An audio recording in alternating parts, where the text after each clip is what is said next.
guys, this video is for my presentation for my master program. So I'm working in Biominerals Malaysia for 2 years. I think the best practice that we have in Biominerals Malaysia is about safety moment. So during our presentations or any meeting, we will start out with a good practice, which is sharing our safety moment. Everyone in the team should share one of the safety moments. Okay, so same goes for me. So now before I start my presentation, I would like to share one of the safety moments. So I need a person to help me in giving my safety moment. So Mr. Wan, please come here. Okay. Okay. So now, Mr. Wan, okay, he's working as an team leader in build-up department. So now I will self-tape his finger.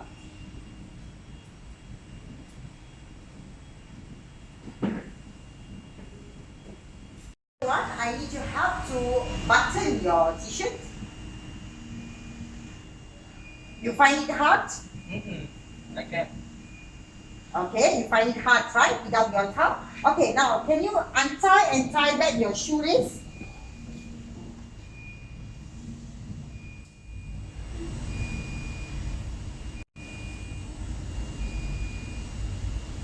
Is it difficult for you? Yes, difficult. Okay, okay. Thank you, Mr. Wan.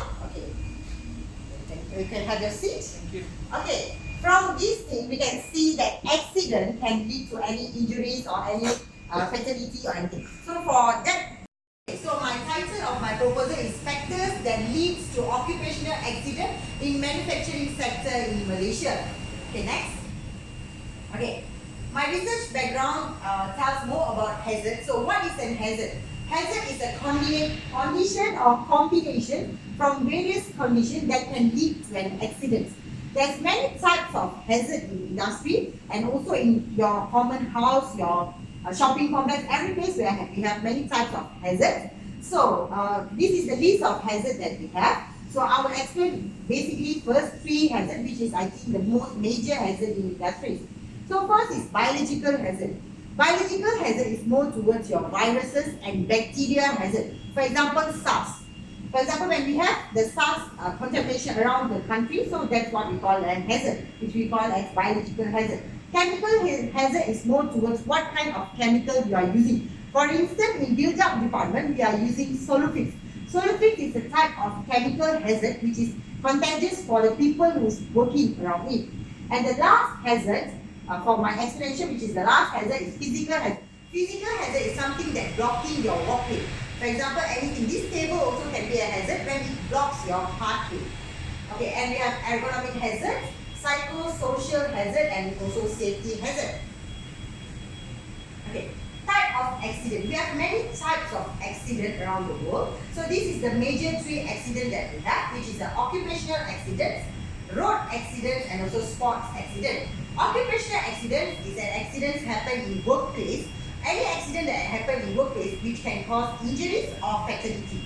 And road accident is something to do with your vehicles or pedestrian. And sports accident is when you are having a game, you are playing a game or anything, you have an accident, it's called sports accident. Okay, occupational accident can lead to 2 different types of effect, which is occupational injuries or occupational fatality. Injuries more towards as what we have shown before, where one lost his finger, so that's called injury. And fatality means a death. Okay, leave a retirement for you so that you are not needed in that company because you couldn't do a job. So this will cause you to have no income for your family. Okay, next. Okay, in my problem statement, I do a lot of research regarding these occupational accidents. So this is from SOCSO department, we get this data. Okay, from here we can clearly see the total number of occupational accidents in Malaysia is more in Johor. This is because Johor is, we can say as we have more manufacturing place in Johor. That's why we have more occupational accident in Johor.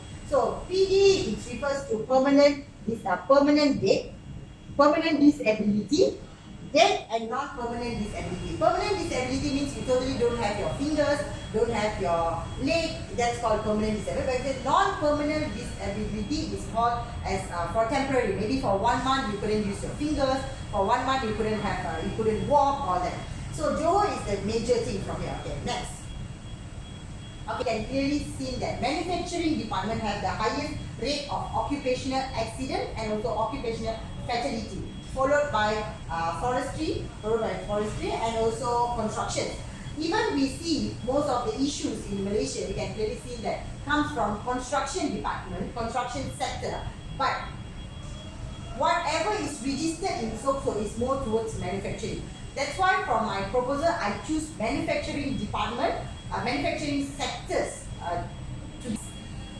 Okay, from this slide, you can clearly see that manufacturing sectors have the highest number of occupational accidents. In Malaysia, we have many sectors, but manufacturing reporting the highest occupational accidents. Compared to, we have constructions and also forestry. Even we see most of the issues in worldwide or in Malaysia itself, we can clearly see most of the issues is regarding construction sector. But the truth is, whichever is being reported in SOCSO is more towards manufacturing. That's the reason why I choose to analyze the factor that causes occupational accident in manufacturing sector. Okay, next.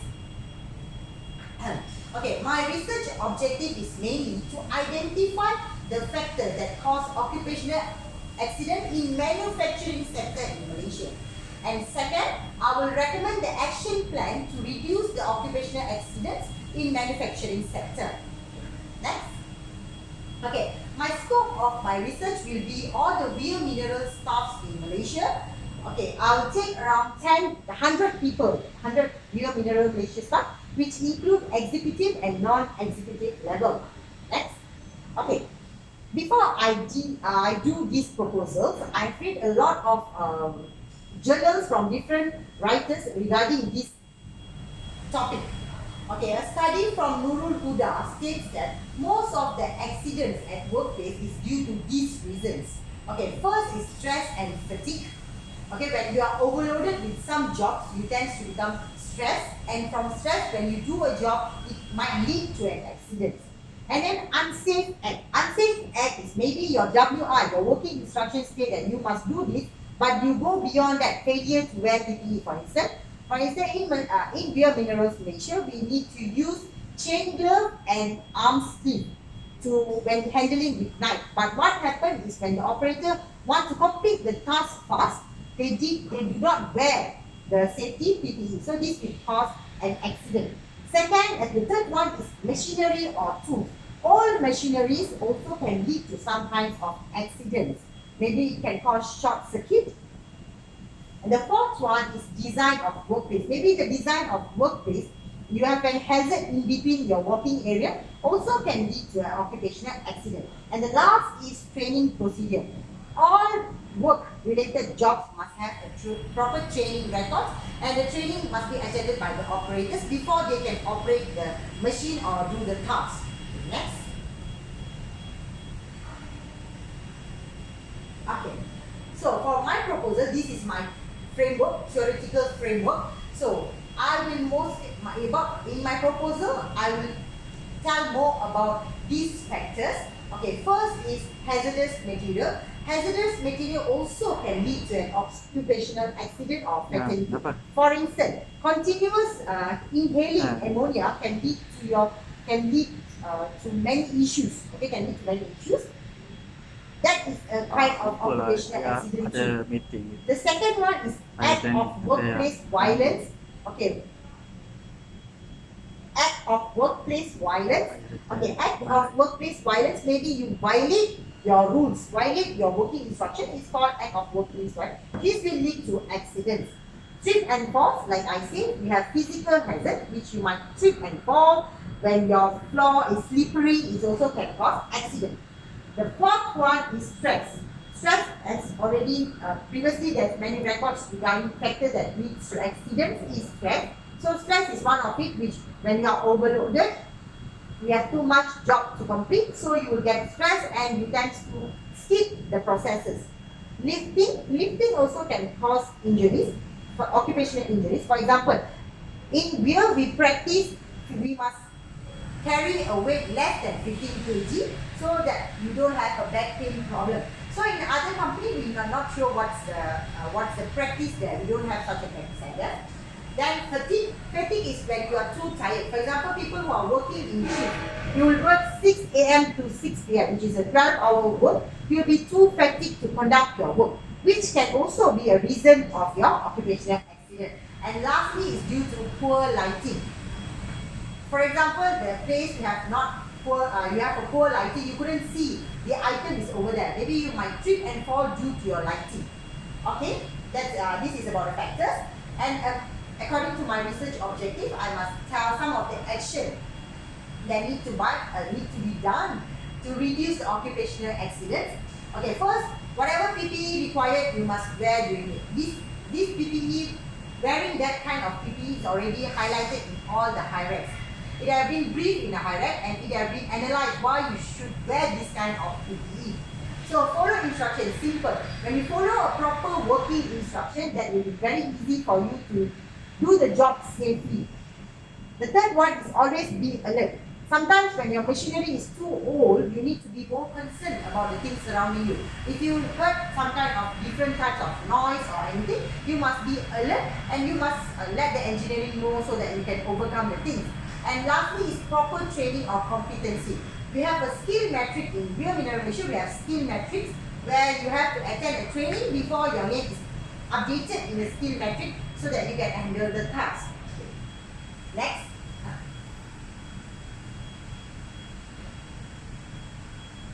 Okay. And the last part of my proposal is methodology.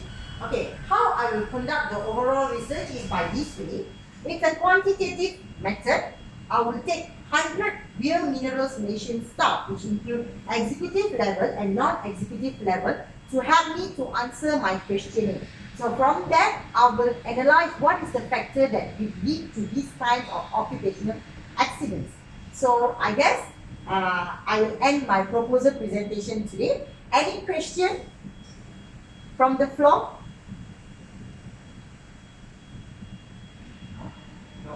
No question. Okay. When is this? Yes, Miss Fazila. When is the survey or analysis will be conducted? Okay, the survey or analysis will be conducted at next year around January. So that is my thing to analyze so that I will complete my research. So I will pass the questioning to all of my people, the operator and also the managers level, so that I can get opinion from two different field of people. Anything else, guys? No? Okay, I think that's all. Thank you very much